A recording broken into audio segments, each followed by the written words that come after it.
Believe it or not, new Ronin's back, slicing through the noise with a culture attack. Pop culture, films, in the world we see. Deleted scenes, where the truth runs free. Take care, stay strong, we're breaking the mold. Be safe, stay healthy, let the story unfold. From watch parties, reviews, to the news we spin. Deleted scenes, yeah, this is how we win. Take care, stay strong, we're breaking the mold. Be safe, stay healthy, let the story unfold. From watch parties, reviews, to the news we spin. Deleted scenes, yeah, this is how we win.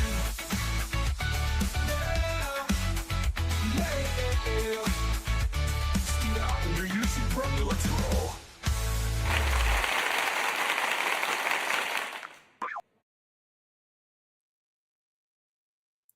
Good evening, ladies and gentlemen out there in YouTube land. I am Deleted Scenes, human being American, and YouTube Ronin, and I'd like to welcome you to tonight's episode of the Mystery Movie Night Podcast.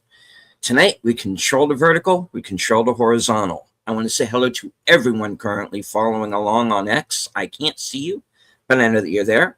I do want to say hello to one or two people who've joined us here in the live chat so far. Faithful Blue Wrench, channel member of the Bird Woman of YouTube. Watch out for her channel, Fluff Chick Productions. It's Connie Cleary. Spider Unlimited is with us. Good to see you. Iron Herder is with us. Channel member JPRPH1. All right. I almost went ahead with it, but no, gotta wait, because guess what? I got a couple of people waiting backstage who are primed to strike. Ladies and gentlemen, the most violent woman on YouTube. She has a vicious dog. She's not afraid to use it. Ladies and gentlemen, you know her, you love her, you cannot live without her. The reason why I know you're all truly here. Since Corner. I threw my little attack dog in the cage because she was making too much noise. So Yes. No weapon tonight. We are saved. Blessed silence. Thank you. Exactly. All right. Also joining us, the man who shanghaied himself into this broadcast. Ray Park. Oh, yes. Oh. Okay. AKA Enigma Severus. You are muted, Enigma, if you're talking. You're Wasn't yet, but yeah, I was getting there. Davey Deathray, good evening, sir. Good to see you. Check out Davey's channel. I do. I actually need to. Indeed. Need to. So how's everybody doing? Oh, you know. I was doing productive things yesterday. I really was. All right. Doing okay, well, I guess. Right on. Talk horror and cover a lot of foreign news. Indeed. And yeah, I might be talking about that a little bit this evening, so stay tuned. All right. So, all right. Last night's mystery movie was One Spoon of Chocolate, written and directed by the RZA from the Wu-Tang Clan, and executive produced by Quentin Tarantino.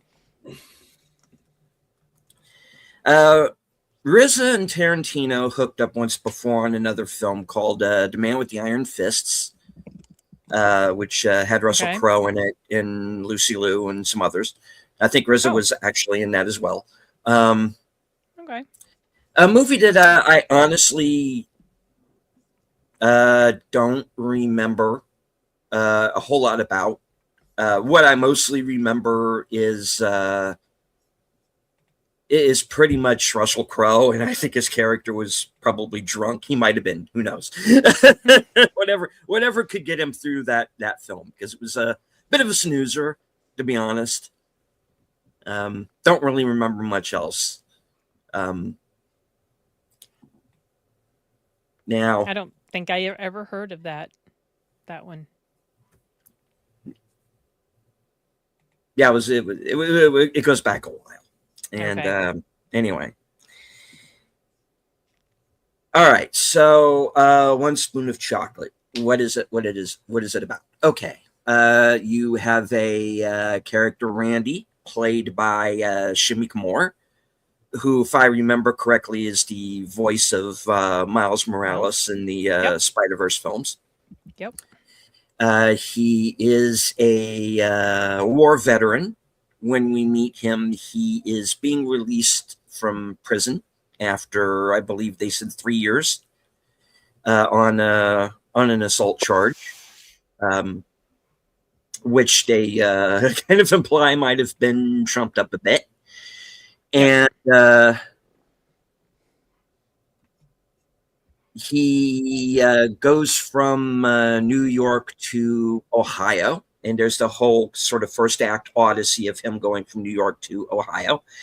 And he is there to, because he has family there. He has 2 cousins, one who meets a very sticky end at the very And the beginning prologue. Yep. Mm-hmm. of the vlog of the film. Right.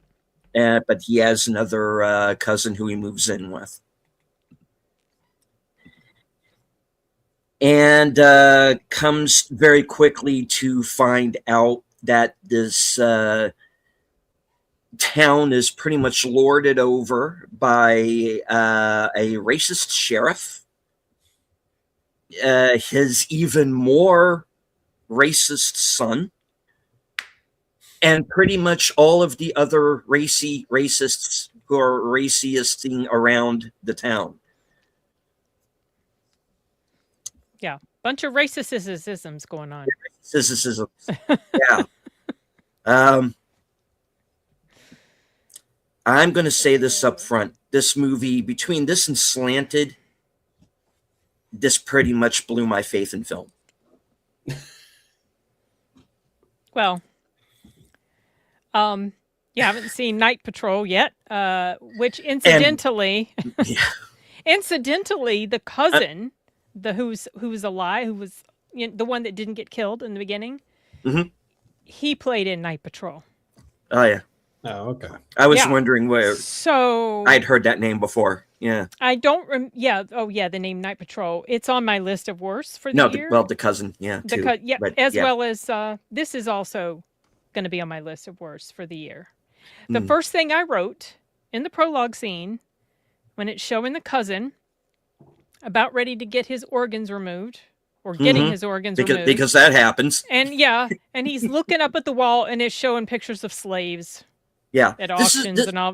So I'm just the first note I wrote was, the first note I wrote in my notes was, "Oh God, not again." Yeah, that was the very first thing I wrote. I'm just going to put this banner up right now. Yeah, I don't care. This movie was not. This movie was not good. You miss nothing out of this thing. It's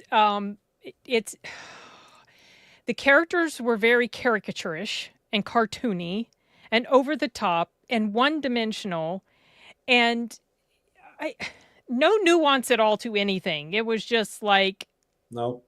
And the cinematography wasn't great, and the choreography of the fights wasn't that great, and I wanted to like it because I like Moore. I was interested to see how well Paris Jackson would perform, and I found myself... Oh, is that who that was? Yeah, that was Michael's daughter. The Micah Monroe clone? She's prettier than Micah, but yeah, that's her. Okay. And I found myself wishing that I found myself wishing that I would theater hop to the Michael showing in the very next theater and rewatch that movie for the 3rd time, because that would have been a much better experience. This one was so... the depiction of the American flag instead of an outright Nazi flag, but it's basically like a Nazi symbol, because they have the eagles and everything. Why in the world did Quentin Tarantino attach his name to this nonsense? At least I know I they're think, friends. I know it's because they're yeah, friends, but the story is absolute crap. It was so I bad. It was so I think cringe. I think they were to kind of the closest I'll come to defending this thing is I think they were trying to go for like 70s blaxploitation, Blaxploitation, I and know, I but would have been perfectly fine with that. it was This is not a movie to be putting out right now. Not with no, everything that's been going on. no. This And on is the top of wrong week for this Well, shit. the stupid, the mentality that has grown so tiresome, Mhm. this narrative about how victimized Black people are all the time, it's so overused, and it's nothing but divisive. It's not at all looking at the ugly reality of the way things really are, and it's not as cut and dried as something like what we're given in this stupid ass movie. And that whole dumb speech they were having at the end about the founding fathers and the forefathers, and then that white guy's going off about how we raised you, we took you out of Africa, and we did. It's like it was so cartoony. I did I couldn't. It was really, it was so bad. And As this thing is getting like sorry, Enigma. This thing is getting like 4 and 5-star reviews across the board on Letterboxd. And honestly, Oh my gosh. Okay, of that course. does not That's shock me. they're being too nice because so I was trying to start comparing this to which movies it might be related with or whatnot. The only other one that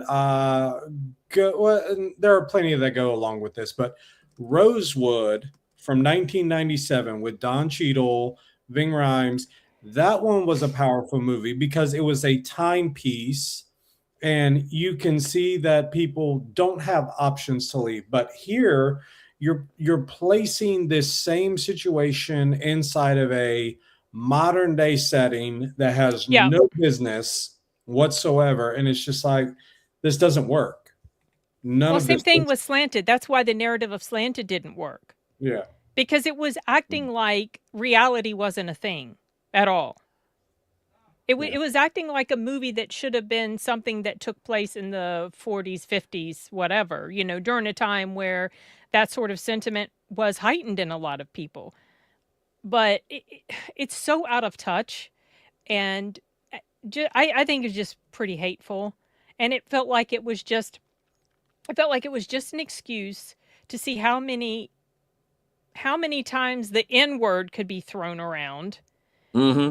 And it's like, what the absolute hell? It just felt mean-spirited. It didn't feel like anything that was done to make you think about whatever the message could be. It felt like it was just something to make you cheer on the killing of a bunch of racist white people. Yeah. And the even our main character has no this is just one of the things, but it's like he's hiding out for 2 weeks inside a small town. It's like there's no way you're going to be able to hide out for 2 weeks.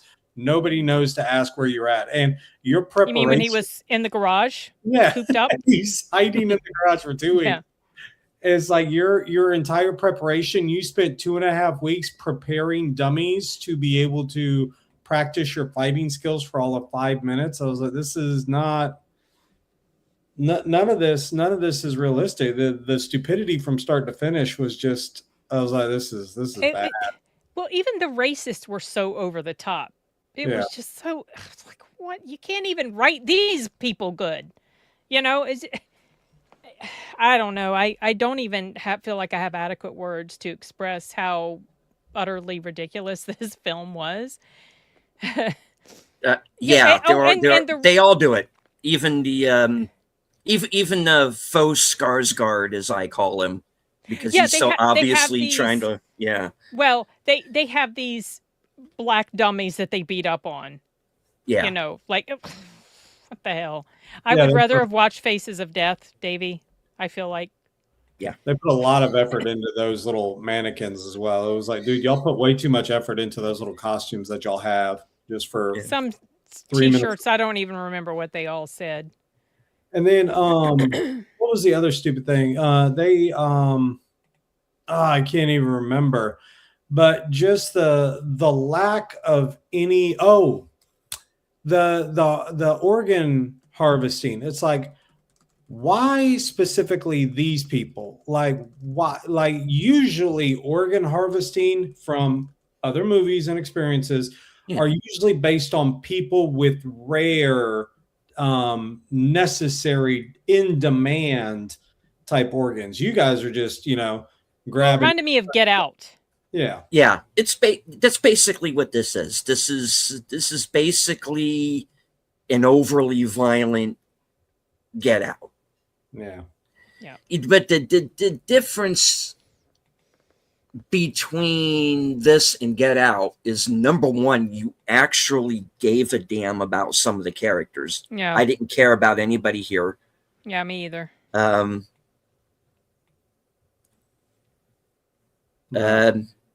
Kaluuya actually has some charisma to him. You wanted to see him get out of that situation. He didn't deserve to be there, And you talking about the cousin? You talking about the cousin?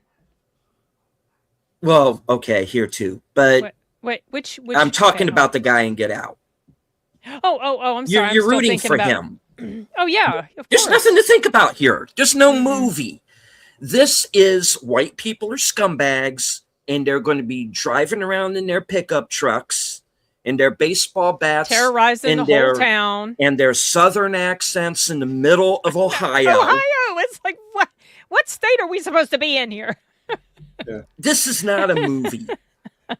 Well, that's what I said. It was like y'all went and y'all took all of the police reports out of LA, and you were like, we're going to use all of these into one movie. It was like, you guys have a monopoly on the police force. You got a monopoly on the hospital. The only one you don't have a monopoly on is the coroner.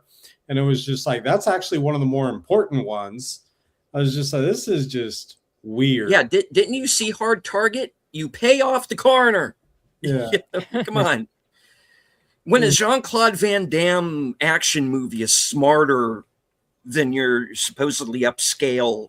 If it helps restore your faith a little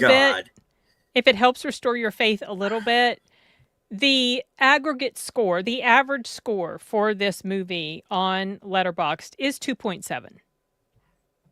So that's not the overall. The 4 and 5 stars is not the overall. Thank goodness. Oh, good.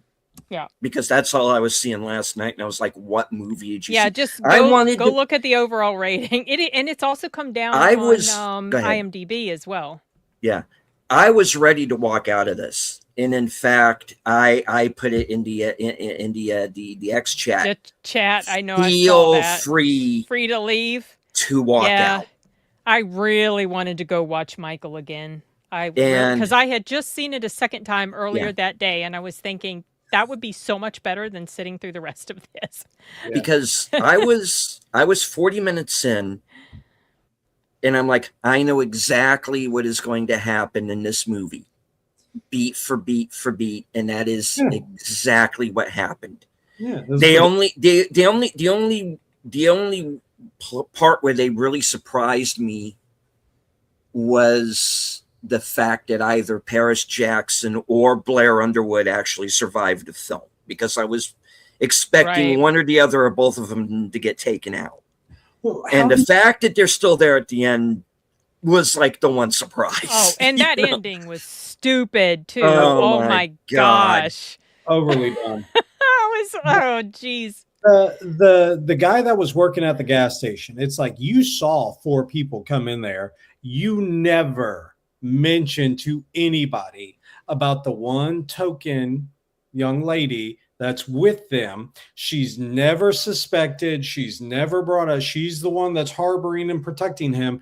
And yet she is never even addressed ever, or even put in danger. I was like, that would have been the prime person to go after. It was like, how do y'all not do that? You know? You know, she goes and the whole reason why he's using her garage as a hideout is because, well, my father and I used to hide out from my mother. Yeah. Why? I know. Because the only time no you explanation given. see no explanation. The only time you see the mother is she's on the couch watching television, like most people do at that time of night, and she goes to church every Sunday. That's all we know. Hide from what? Yeah. I was expecting the mother to be in on it in some fashion. I was expecting her You to know. be some factor in, like finding out he's hiding out there and then being revealed as a racist. And so then she goes and she, snitches on him to the other racists in the town. But she was just like a non-issue completely. She looked like Joan Cusack is who I thought it was. I was like, is that Joan? She kind of does. Yeah. And then yeah, she has the one scene, and it was just like, what do y'all need? Y'all need an extra? Who'd y'all pull to put that in there for the moment? All right, we need another scene with the mom here, and it's like, hide out from her from what? She poses no threat. It's almost as if she does not care what the daughter is doing. No, she's not. Also, I don't understand how he knew where the gang of racists was hiding out at. How did he even know they were at the community center? Well, it was from the earlier scene, the basketball scene where they have the fight. Well, do you want the wait? I assume he knew. I'm sorry, I said community center, but I don't think that's where the Legion that place was. Hall? It was a Legion. Well, I mean, it was something different. So how did he know where it was? It's not like these guys are exactly hiding. That's true. They are. He didn't go around town a lot. No. So how would he know? I would like to address this, and hello to Nate.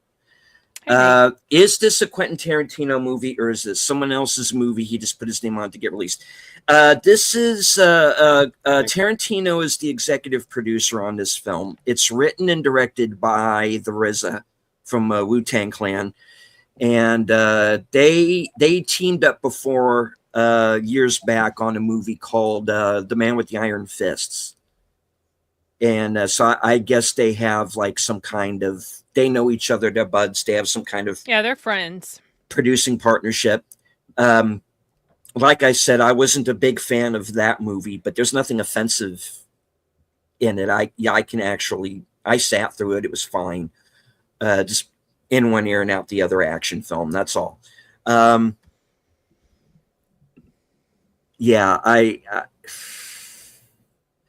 just done with this attitude of I've had to hear it too many times for too long a time. If you believe that white people spend their time driving around looking for black people to beat or kill, then that's on you. If I can't convince you otherwise, then that is on you. If this is what Hollywood wants to make it. Well, I wash my hands of you. It's a film that, again, like Slanted, pretends we're still living during the time when things were bad like that in a lot of different areas. And the thing is, it wasn't even like that everywhere. And most people were not like that, but it was a thing.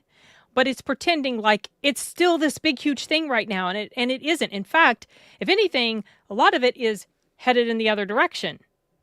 So it completely ignores that reality that is happening right now. And honestly, a lot of this stuff just feels like something I've been aware of for a long time, that there's a lot of money to be made in keeping racism alive, trying to keep it alive. Wasn't it Thomas Sowell that said it was on life support or something like that?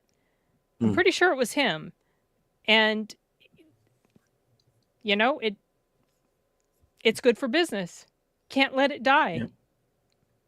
Hello to our man from the future, Sashi. This is dear God, Sashi. Not another Wu-Tang movie. Yeah. Man with the Iron Fist, 70s style kung fu movie made in 2012. Yeah. All right. I don't want to let the chat go too far. I do want to say hello to the Wayfarer who's joined us. Hey, Wayfarer. Well, go check out Hokum. Yeah, we did. That was the mystery movie, one of the mystery movies last week. Great film.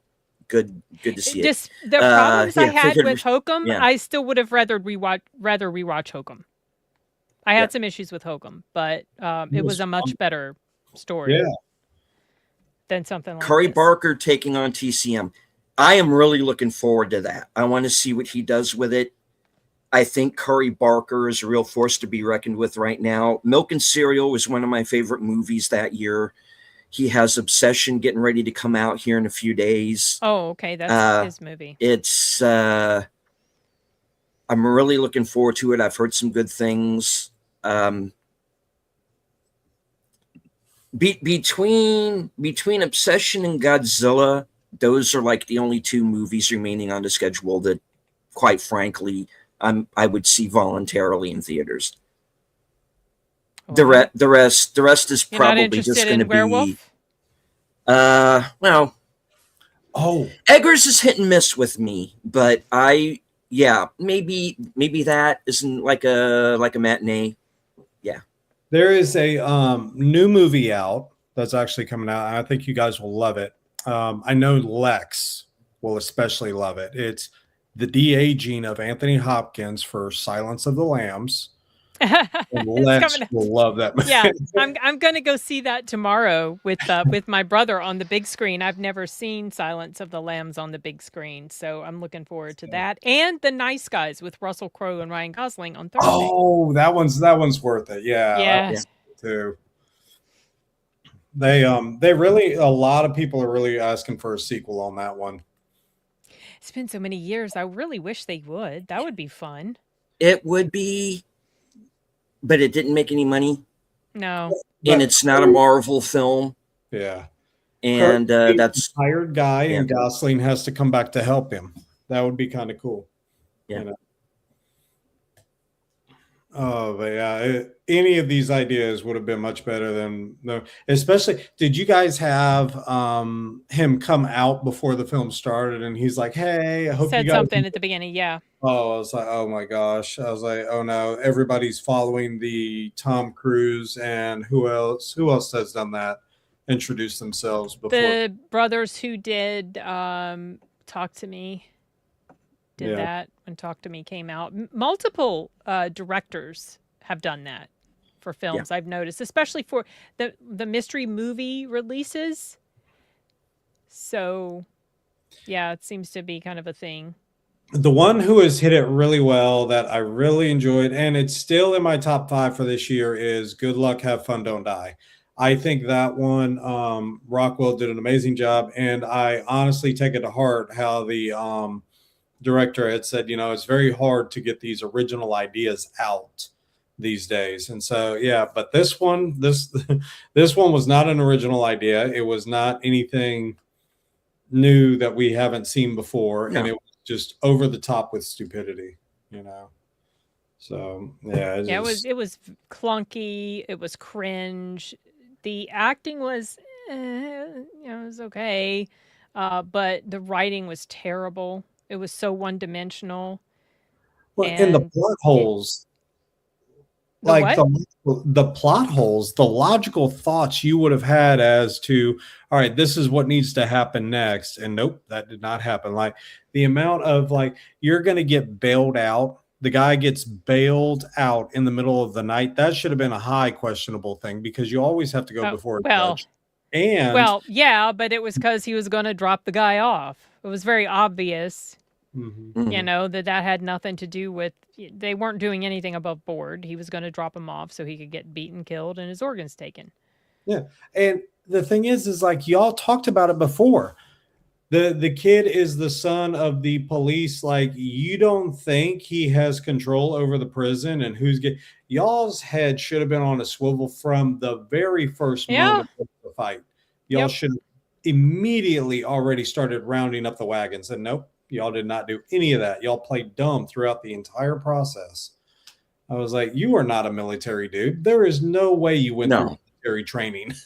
There was no military bearing No. about him. Just because you're walking around wearing camo, that's not enough, son. You got to prove to me you're doing more than that. Sashi said this. I agree with this absolutely. I'm getting tired of rich people in Hollywood complaining of how bad they have it. That's why the international market is crashing. Yeah. Agreed. You want to know why you have no box office? It's movies like this, folks. Nate says, and I actually don't even like the term racism because we're all one race, human race. Exactly. That's why I say human being at the beginning of every show. It's true. But we're different ethnicities, one race. Yeah. Racism is just a form of tribalism, which people have always engaged in. It's just another word for tribalism. So it exists because people, there's like this tendency with humans, they want to congregate with their own, and outsiders are deemed a threat, a problem, whatever. And obviously, it happens with things like religion. It happens with different nations across the world. I mean, it's just human beings are weird creatures. I am also very curious, and hello to Lieutenant Giratina. I am also very curious as to what the inspired by true events. Yeah. I was thinking about looking that up. Okay. Uh-huh. Yeah. Did you get your information from the same place Pam Grier did on The View? Oh my gosh. I can't believe that was so disappointing because I like Pam Grier, but it's like, what the hell? Come on. But apparently she don't like us. Hello, Rachel. So much so that she comes up with false narratives, blatantly false narrative. Hey, Rachel.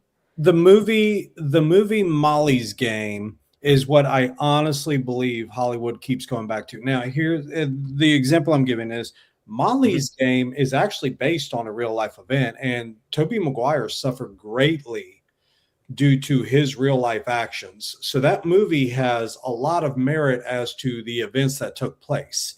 Now, the big thing that Idris Elba said in that film was that Molly Bloom had legitimate evidence on everyone in Hollywood. She had it to such a degree that she would put J. Edgar Hoover to shame, is what he was saying in the film, which I honestly believe is true. I was like, she had enough evidence on her hard drives about who didn't get the role, why they didn't get the role, what type of racism is going throughout all of Hollywood. And it's almost as if Hollywood is making these films for themselves based on who they dislike and it's a private competition, and all of us as the audience are just sitting back like watching this entire fight unfold over the dumbest things. And it's just like, and this is what we're getting, like it's no longer about the audiences. So okay, I just looked up what were these real events it was inspired by. Systemic racism, police corruption, disappearances, and exploitation of Black bodies. So not a specific, actual event, but sort of a collection of everything. Yeah. Okay. Mm-hmm. Yeah, I figured. All right. Okay. True Detective did it better with this, much better. What did? True Detective, season 2. True Detective with the is and everything happening in LA, and Evil wins on True Detective season 2, which is why I think True Detective bombed after season 2, because a lot of people wanted to see a repetition with different people of Woody Harrelson and Matthew McConaughey, where the righteous do win, Yeah. And so Evil wins. Well, they kind of did in season 3. They did.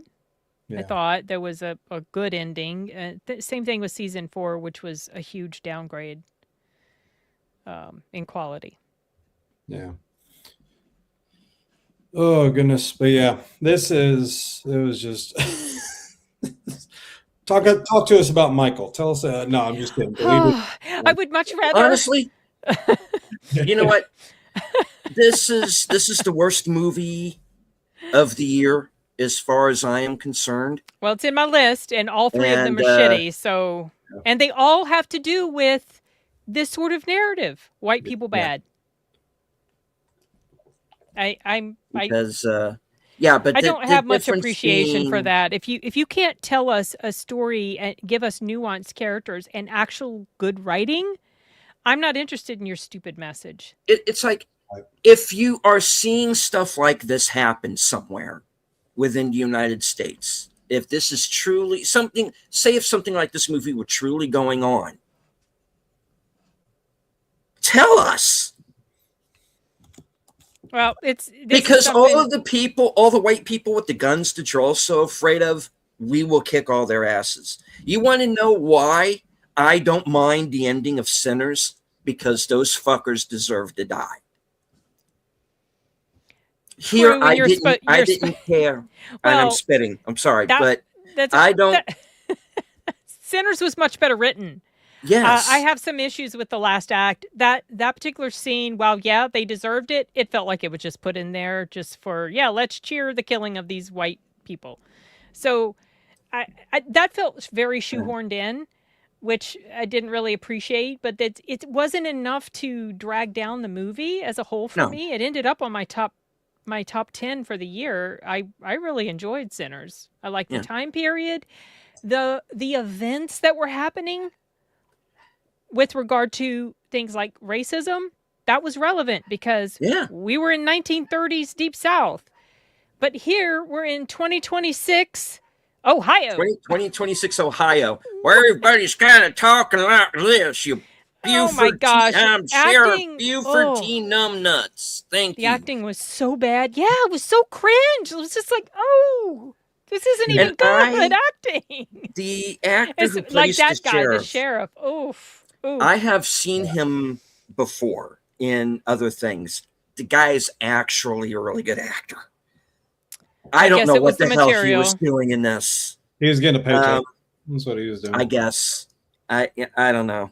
Now, you know what would have been really quick? You know what would have been really cool for Sinners rather than shoehorning in the last scene? It would have been hilarious had they tried to come like around 3 a.m. in the morning when the vampires were still out. That would have been so much fun. That would have been perfect because when are they going to try to, do a sneak attack at night? Of course, if they knew that the dance thing was going to be still open, maybe they wouldn't be so brave, but they could show up there and try to shoot everybody in the barn or whatever. And then the vampires descend on them. That would have been something awesome. That would have worked to me. That would have worked so much better than the way it ended up. Would have gotten his wish.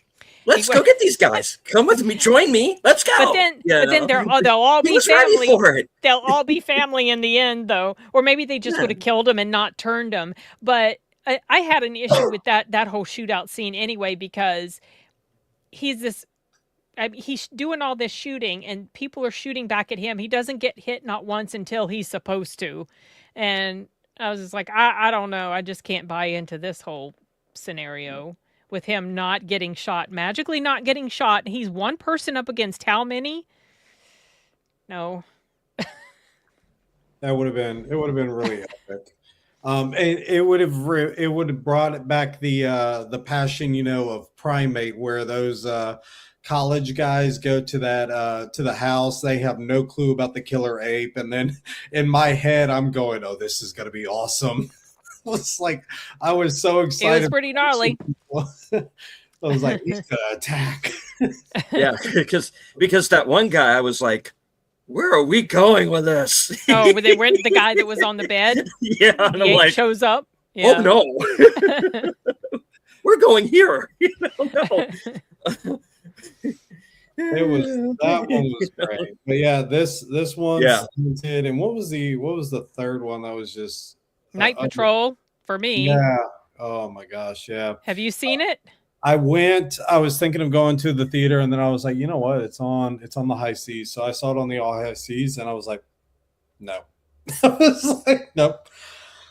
I was like, let's It's click not this. I worth can it. click this. Yeah, I was like, I was playing chess halfway through. I was doing other, I was doing household chores through it, and I was just like, oh yeah, I figured that would happen. And you just go through. Yeah, Mm. it's cookie cutter. It's like they all had a conference at the start of the year. All right, who wants to have this in their little movie? Okay, well, it's just Ugh, overly yeah. predictable.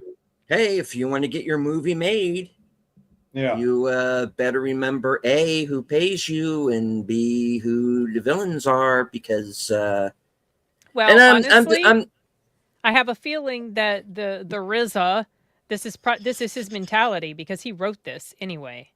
hmm, It wasn't that Hollywood was down his neck about putting this in there. This is coming from him. Oh, yeah, I'm sorry. I missed you popped up Rachel's comment. Hold on, and I don't yeah. have it. What did she say? Really don't even bother with it. What do you mean don't even bother with it being on a horror list? You mean to watch? A to watch horror list? Is that what you mean, Rachel? Um, Yeah, I think a lot of them are disguising a lot of it's things. horror because it's vampires, which was why I wanted to see it, why I was interested to see it. Mhm. The trailer gives it away, but the beginning of the trailer, you're like, oh, ho hum, white cops bad, victimizing poor people. Oh gosh, I would not Hmm. recommend it. It was Body Justin Long. cam Justin Long is, was so bad in there in the last half. He was good, well, and then he was terrible. And Dermot Mulroney, he was so bad. I like the acting was really really cringe. Well, you watch the trailer, that basically tells you the whole narrative, Rachel. And when I saw the first part of the trailer, I was like, nah, not interested. But then it revealed there are vampires, and so I thought, oh, okay, this could be something up my alley because yeah. vampires. But no, Day it was Shift did bad. it really well. Day Shift was hilarious. They knew very clearly that it was unrealistic, but they at least had a storyline, a purpose. Jamie Foxx carried it along with Dave Franco. Snoop Dogg appears in it mildly. And then you have what's his name, the martial artist that backs everybody up. He was in John Wick 4. Was this Scott? Atkins, Yeah, Atkins. Scott Atkins was in it for a minute. That one was just enjoyable. There were reasons behind it. They had a storyline. The vampires had these witty comments at each other. Just a fun time. Yes, it's unrealistic. Yes, but you enjoy it. Well, It's I just mean, you're talking vamps, so it's yeah, going to be unrealistic anyway. But it can be done very well. yeah. You know. And so this one, it was a day shift. It's comedy. It's Jamie Foxx. Yes. Yeah, it's just Yes, enjoyable. Yep. Sashi. Mm. Yes. Yeah. She's Yeah. in this one, and her dad's story is in the next room over, probably in multiple rooms over, because it's playing a lot in my area. All right. So get this crap off of here. Let's talk about it. Hold on. Okay, go ahead. Take it There we away. go. All right. So yeah, Michael. Oof. I don't know if you see my review yet, but I have. okay. Yeah. So Yeah. I really enjoyed it, but then I love Michael Jackson, so it wasn't hard. But as I mentioned in my review, there was a lot of focus on his, songs, certain songs of his, and certain performances of his, and I felt like that we spent a whole lot of time with Michael the performer, and what I would have liked to have spent more time with Michael the man. I rewatched it yesterday, and my score actually goes up. Went up from 79 to 85 on critic lists because I'm just so impressed with Jafar Jackson's performance, and I know that it's very. The movie is pretty superficial. It's not very in depth with regard to Michael and what makes him tick, even though you do get enough of it to understand his eccentricities and his very extreme feeling of self-doubt and inadequacy. and the dysfunctional relationship between his father and him. And some stuff is fictionalized. There's some time compression going on. And I'll give you an example of fictionalized event. His first nose operation. He didn't just walk into the plastic surgeon's office and say, I want to have a new nose. He fell and he broke his nose. He was doing a bunch of spins, like 50 in a row, and he fell and he broke his nose. And so they had to fix it. And he decided, well, if you're going to go ahead and go in there anyway, just fix it the way I want you to fix it. So that was the beginning of that stuff that was happening. But obviously, the problem with poor Michael is it didn't stop. He just kept chipping away at himself. They do touch on his skin. You know, there was this running joke about Michael wanted to be white, and that was not true. He had vitiligo, and it spread. And I've seen pictures of him from maybe it was in the 90s, and it's so severe on his arms. He looks mostly white with a few patches of tan or brown. And he was very self-conscious about that. They don't specifically say in here that's why he wore the glove, but that's why he wore the glove. It wasn't this interesting fashion statement he was making. So, yeah, the performance, go see it for Jafar's performance alone. He's like a carbon copy of Michael. I felt like I was watching someone who was Michael, not someone who was trying to be Michael. And so I'm hoping a second one comes out. So this has been going around the internet now. Again, I think a lot of us are old enough to remember the 90s well. And so in 93, he actually performs, Michael performs at the Super Bowl halftime show. And now it's going around the internet. And the reason I know about the halftime show is because the Cowboys. I remember that. Yeah, well, the Cowboys were playing, and my dad was a huge fan. This was the first time we had gone back to the Super Bowl since the 70s. I became a huge fan due to following in my dad's footsteps. And so, you know, and we weren't even in the Super Bowl at that time when I was cheering for him. So when you had Jackson performing at the Super Bowl halftime show with the Cowboys, I mean, it was just, we were so enthralled with it. And, you know, my dad was a big time band member throughout high school. So he loved a lot of Jackson's music. He loved a lot of their Queen. He loved a lot of the various methods that they went through. Meatloaf, he loved them. And so as he was going and whatnot, but they said that Jackson's performance at the halftime show is what turned around a lot of what the halftime show is now. And really? So, yeah. That's interesting. His halftime show is what drew attention to the Super Bowl halftime show, and it turned it into everything. The big spectacle that it has become. That's interesting. I didn't know that. You know what? You know, so another funny thing about the Super Bowl, my team was playing in the Super Bowl during the infamous Janet Jackson Timberlake thing. Yeah. Yes. It's like, really? That's the only thing that Super Bowl is known for. That event. But yeah, that was. I've already pre-ordered the Steelbook. There's a Steelbook for sale at Walmart and Amazon, but I like the Walmart one more. So, sorry. I really enjoyed that film. For fans of Michael, I think you'll love it. It hits in all the right feels for me. Do they do a lot of the good music? Is there a lot of the Cole Hauser? Is there a lot of Cole? Music? Yeah, they didn't touch on Smooth Criminal, which makes me sad because that's my favorite.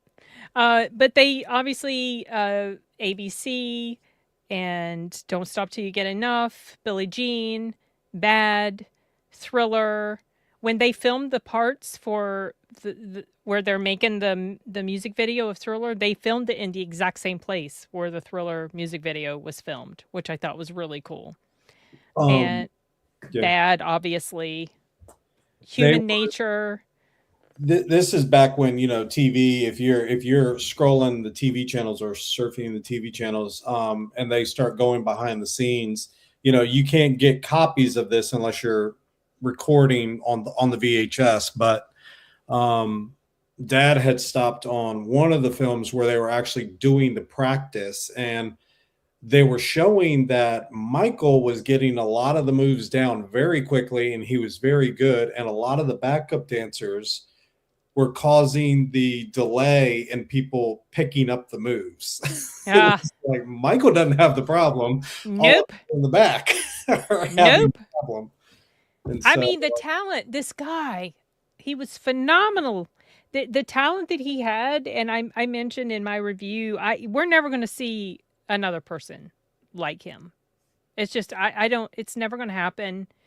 And what's really sad to me is that he had this amazing talent.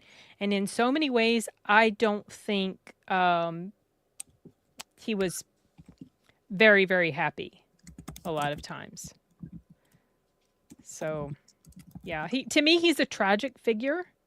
He's very uplifting. His music, he talked in the movie about he wanted to bring people together with his music. He wanted to change the world. And I feel very sad about the way he was treated by the media. And he just became a laughingstock, and I think that hurt him terribly. And I think a lot of people just didn't understand him. Yes, he was different and he was odd in a lot of ways, but he wasn't like most people. He just was, he was special. I don't think they have, Ian. Like I said, I think he somewhat started that jolt for a lot of artists to want to go and perform at the halftime show. But like Cole Hauser just said, a minute ago, it's argued that Prince most likely had one of the best. And it used to be at a time, now it's not anymore, but it used to be at a time that people were competing to deliver one of the best halftime shows. But I think Jackson still holds one of the top ones, and Prince is argued to be, yeah. And then I don't know of any others. I know Eminem, Snoop Dogg, and 50 Cent had done a great job with theirs.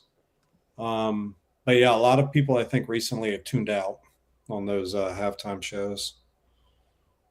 That's right. Yeah.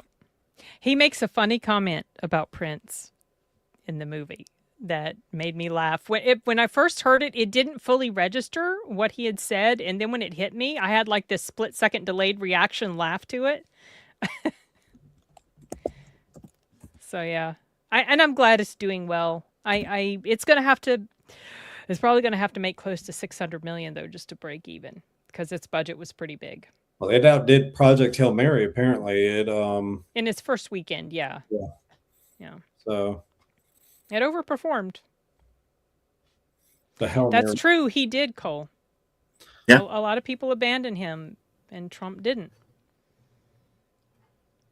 Yeah, sad. Shakira and J-Lo were the best for obvious reasons.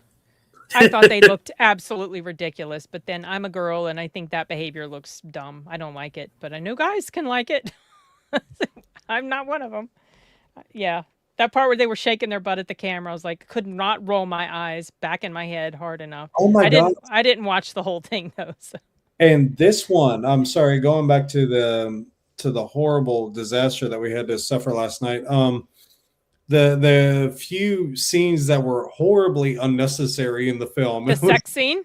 Yeah, you could have inferred these things, but no, it was like... No, they had to go all out. Okay. No. It was like, yeah. I was ducking my eyes down. I was like, this is not something I can care to deal with. Yeah, those aren't my favorite moments in movies either. I was like, no. I'm a guy, and I call her. I don't even call her J-Lo. I call her something else. Because that's the reputation she has. So yeah, well, I don't like her at all. Cannot stand her. There was at one point a certain videotape that sure as hell looked like her, and yeah. What was it? I'll tell you. I'll be tossed off of If I Told You. So was it I'll was tell it a you off private screen. was it a private tape? Because I never saw Yeah. anything like that, or I never heard anything like that. Is what I mean. I hadn't heard about that. I heard about Pamela Anderson, but didn't hear about that. Paris Hilton. That one was fairly famous too. Yeah. Yeah. I agree. Yeah. I agree, Cole. But then I don't even Especially watch it that. anymore. I stopped watching it when No. it got political in 2020 as I'm out. Done. I mean, I'm aware of what's happening superficially, but I just don't watch it anymore. Yeah, it's gotten to that point. Yeah, well, go watch Michael if you haven't already, y'all. If you're a fan, especially. And I would say go see I Swear or Oh my gosh, I swear. Project Hail Mary. Oof. Yeah. Find a Swear's a movie good we one. brought up earlier. Good Luck, Have Fun, Don't Die. That's certainly worth a watch. My Neighbor Adolf. Hokum. Absolutely worth a watch. Hokum, yeah. Yeah, there are some good ones. I haven't lost all faith in the movie industry because there are a lot of good things out there. It's just unfortunately Send there's also Help a lot of was a stinkers. fun one. Send Help. Yeah, it was okay. It was all right. It was fun. It was okay. I did not like how it ended. And yeah, that's right. The two Top Gun movies are coming back. Yeah. And Terminator 2 is coming back. Yeah. What is it? The 35th? 35th anniversary. Okay, yeah. My nephew went to see it. Okay. Mm-hmm. Oh yeah, and I remember when Michael Jordan and Michael Jackson were the two top things in the 90s, and they kept doing. They did a thing together. Yeah. With the two MJs. It was so great. So many years ago, some point after he died, I found this home video show that he had done. I think it came out in 2003. It's on YouTube. It's like Michael Jackson's home videos, the full movie or whatever. It's like an hour and 15 or an hour and 11. But I really like that because it's just him. He's hosting it and he's introducing different clips. And so it shows him with Princess Diana and him. Oh yeah, the Jackson 5 cartoon. Him with Elizabeth Taylor and with Janet and other members of his family. It's just really, it's nice to watch that. It helps kind of humanize him a little. Mm-hmm. A little, not that he wasn't, you know what I mean? Like it shows this other side of him that a lot of people didn't see or know about because they're just private home videos. Ian had a question. What is your opinion on the Django Zorro movie? My opinion is please don't. All I know about it is Jamie Foxx going to be in it? I assume. And Antonio Banderas, who's going to be Zorro? I mean, they're talking about that Manuel Garcia Rufo fella from Magnificent Seven and Luis Vasquez, and he's in the new Jurassic Park as well. Oh, as the father? Yeah. Okay. They're talking. I've been hearing his name get mentioned as being cast, which honestly I would be fine with. Would be cool if they went with Antonio, though. Yeah, the first they're both older, you know. The first one he did with Anthony Hopkins, that one was just such a great reboot. The original.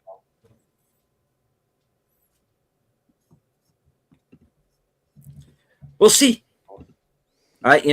Hopefully it's good. I know. The only other thing I know about it is Tarantino is not involved, but he has given his blessing to it. So, and quite frankly, after this, I would be fine if he maybe left for a little while and just enjoy Tel Aviv. He hasn't yet done his 10th and final movie. Oh, fine. Who's counting? He said he we was going to were- do one more, and he was going to stop at 10. That's what I They thought I heard. they still say that Jackson's performance of Billie Jean for the first time live is still like his top performance. Well, that was a big deal also because that's when he debuted the moonwalk, Yeah. which is depicted in the movie. Obviously, because that was a big moment. Oh, it's going to be a comic book series. Well, if it's going to be a comic book, okay, then fine. It was explained to me that it was going to be a film. I saw something about it on Twitter and showing comic images, but then I didn't read fully. So when you said what you said, I thought, oh, okay, it was supposed to be a movie. All right. Well, whichever. I'm not really in a hurry. Say was one of my favorite Jackson videos. Yeah, with Paul McCartney. Yep. Well, and wherein Paul McCartney said to one Michael Jackson, "You should get into music publishing," and then Michael Jackson says, "I bought all of your songs." Yeah, he did.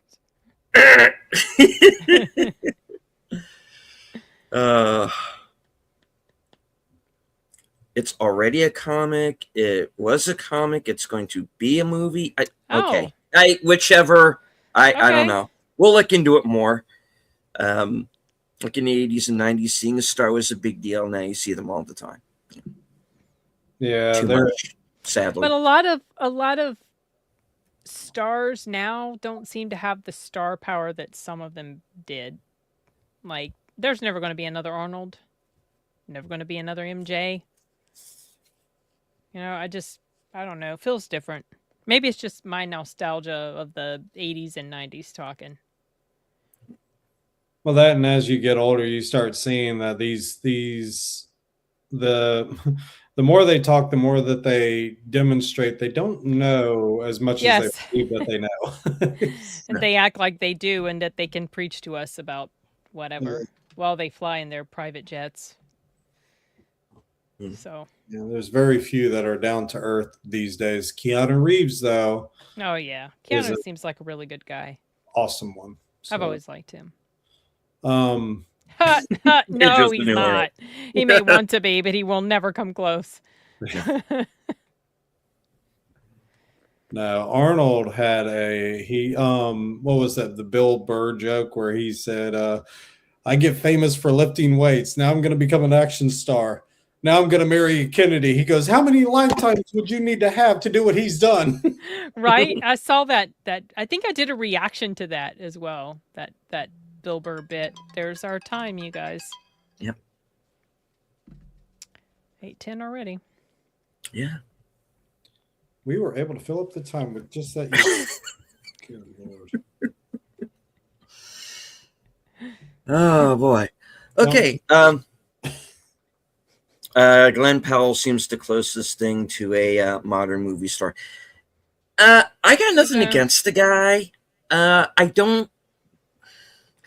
If he's going to be a lead, he needs to choose some better films. And I liked How to Make a Killing, but I seem to be in the minority as far as that's concerned. Running Man did okay, but tell us your word, Sin. Tell us your favorite word with him.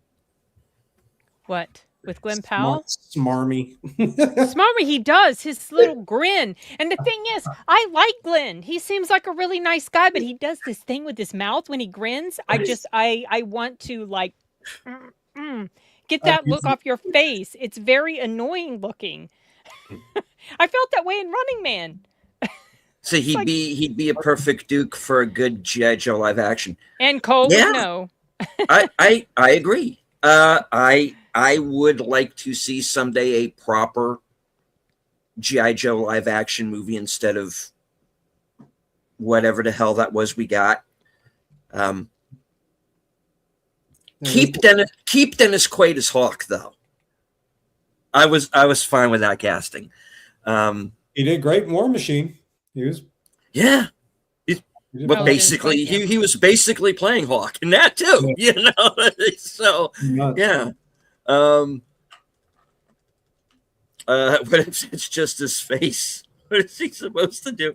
And then Sashi says, "Well, he does have a punchable face." I know. The thing is, when I did my review for either Running Man or I think it was for Running Man, I mentioned that I know he can't help it. It's just the way he smiles, but there's something about the way that smile comes together that just grates on my last nerve. It's like when he's trying to be snarky or sarcastic, and he gives this.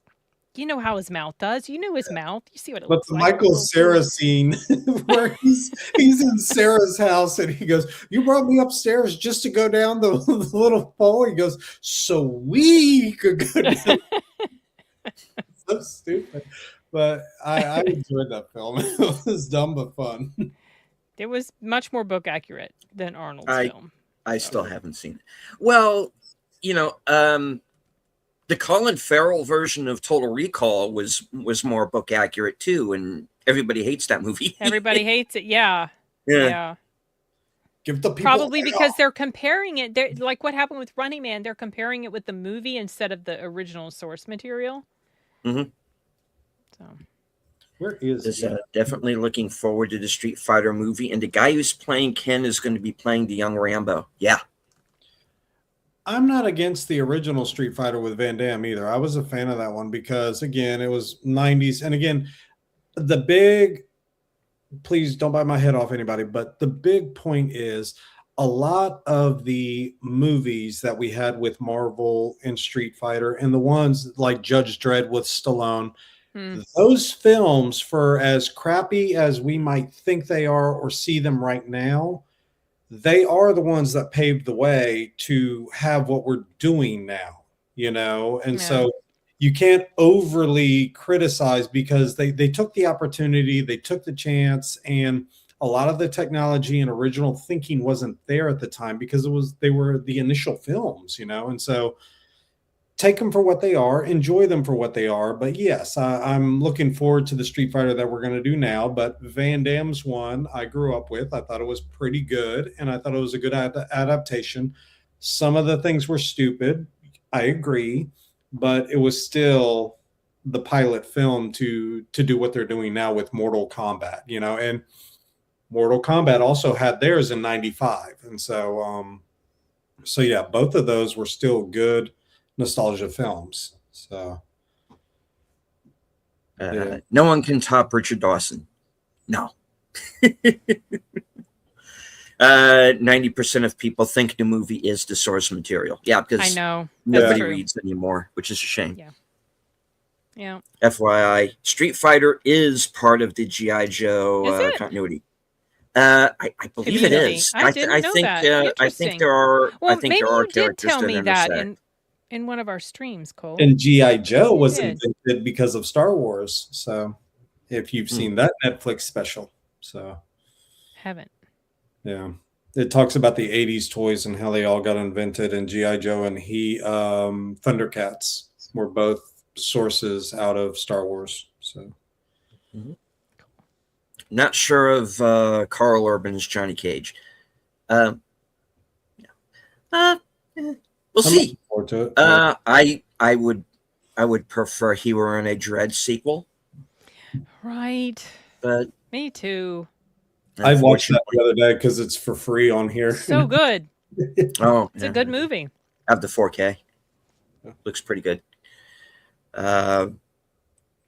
Even Mask was part of the G.I. Joe continuity. Yeah, there's a lot going on there, which is why I think they should bring it back, because there's but that's me. A lot of undeveloped stuff that they could use. Did you know that Michael Jackson campaigned hard to be in the first X-Men movie? He wanted to play Professor X. I've heard that. I had not heard that. No. I don't know how true it is, but and I'm glad it didn't happen. That's why he did the cameo with the Men in Black, where he could go, I could be Agent M, because he was wanting to do some of that too. Yeah.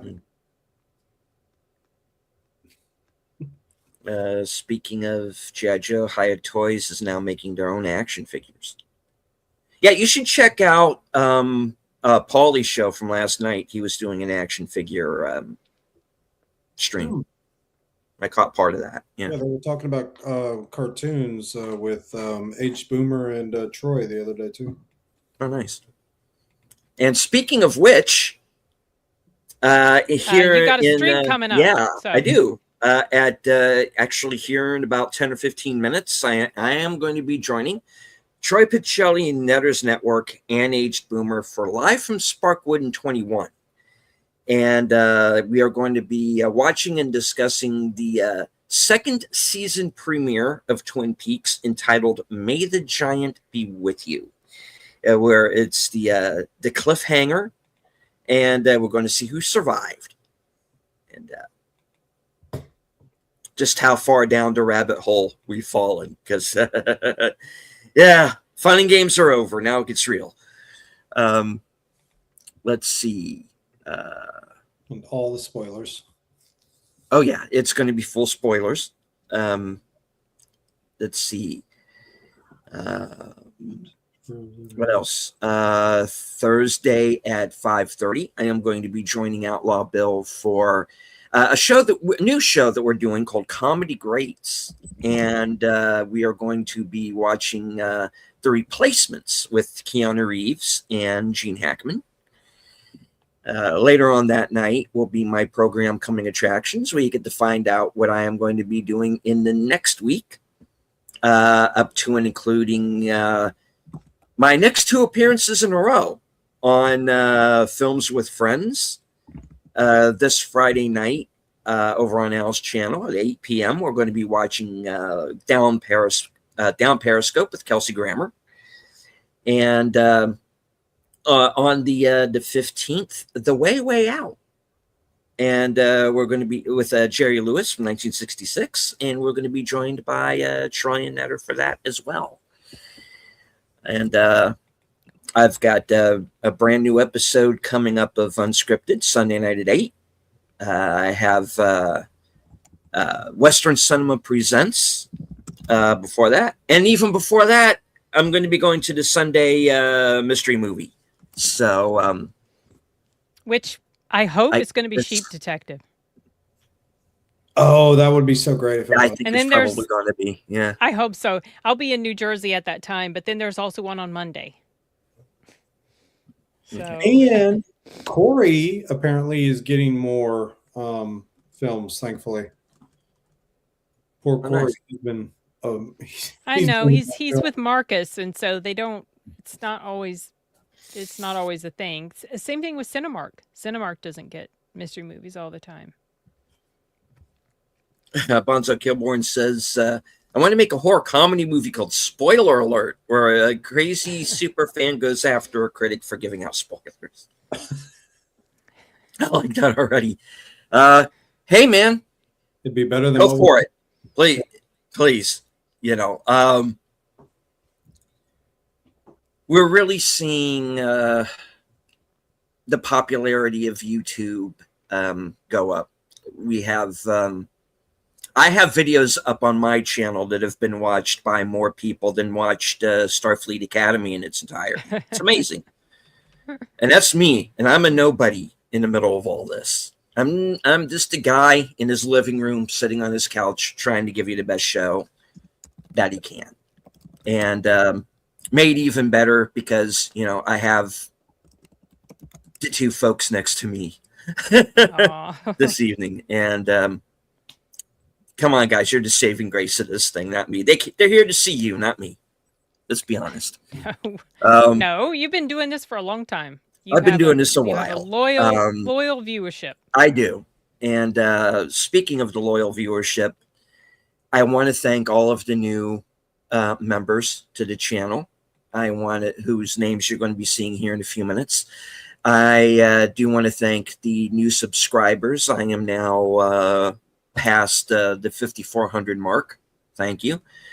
And I found out last night that I am now over 1 million views. Yeah. Nice. Well so done. Thank you very much. Dang. And also, thank you. I don't know how it's done, but thank you for everybody who watched last week's show and got the word out about that episode because I think we're over like 5K on that. You talking about the double So, feature one? yes. Oh my gosh, yeah. Wow. So, and that's just on my channel. I know we had a couple. I know Sin was simulcasting and multi-stream. other people. It was a multi-stream. So, thank you all for. I mean, we can promote a show, but that only goes so far. It is also word of mouth that helps. So, thank you all for basically making the show possible. Being a YouTuber, especially on our level, is not easy. We just have to like put ourselves out there and hope that we're making content that people will enjoy. And I've had people tell me that I'm encouraging them to go on and create other things, which I'm very happy about. My channel, we're a big supporter of I keep saying we, it's mostly just me, but I'm a big supporter of independent creators, and I think this is the best place to be right now. And say what you want about Chris Stuckman and Shelby Oaks, Markiplier and Iron Lung, Curry Barker in Obsession, which I'm hearing some damn good things about. I'm planning He's to see a YouTuber? that. He's a YouTuber. Oh, I didn't know that. Okay. Of course, the Philippou brothers that we were talking about earlier would Yep. talk to me and bring her back. Yeah. Critical Drinker. I like Rogue Elements. I had fun with that.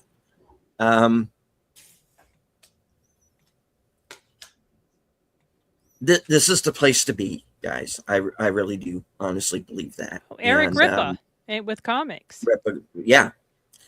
So, Eric July, not Eric Ripa. We know you know who I meant. Paulie, Latino Slant. He had a book. They call me Charleston.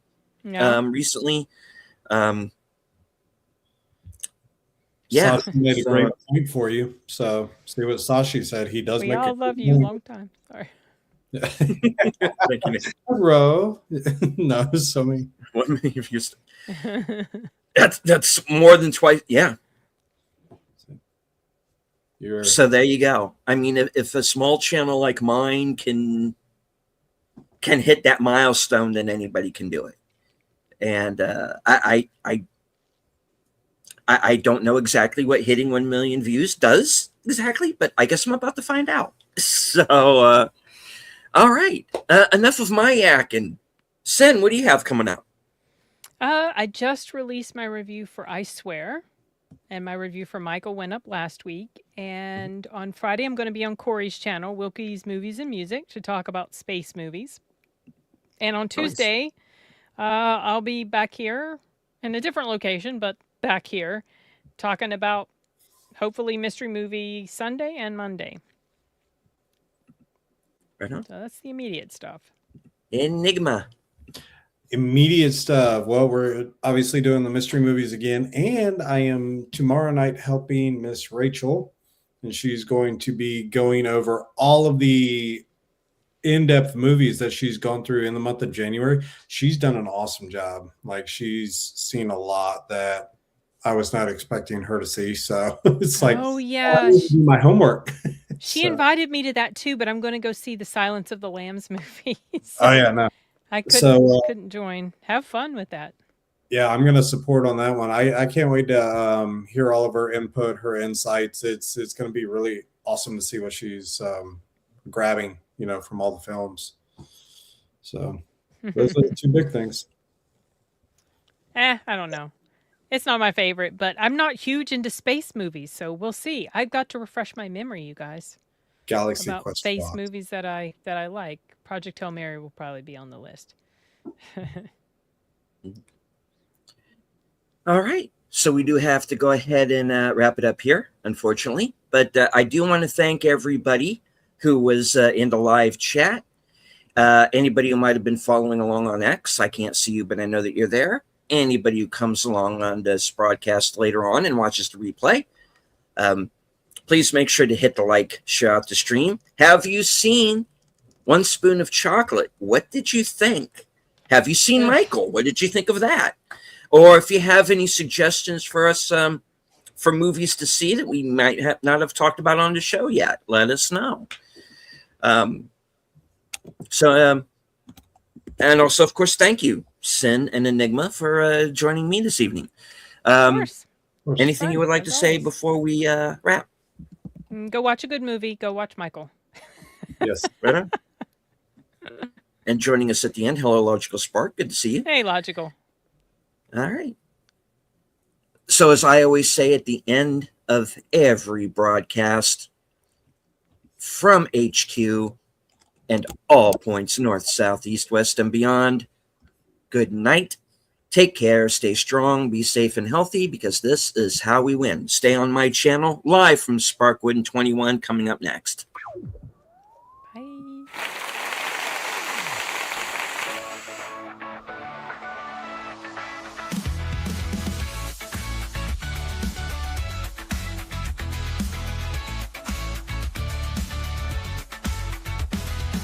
Steven Ronan's back, slicing through the noise with a culture attack. Pop culture films in the world we see. Deleted scenes where the truth runs free. Take care, stay strong, we're breaking the mold. Be safe, stay healthy, let the story unfold. From watch parties and views to the news we spin. Deleted scenes, yeah, this is how we win. Take care, stay strong, we're breaking the mold. Be safe, stay healthy, let the story unfold. From watch parties, reviews to the news we spin. Deleted scenes, yeah, this is how we win. Yeah. Steven, your YouTube, bro, let's roll.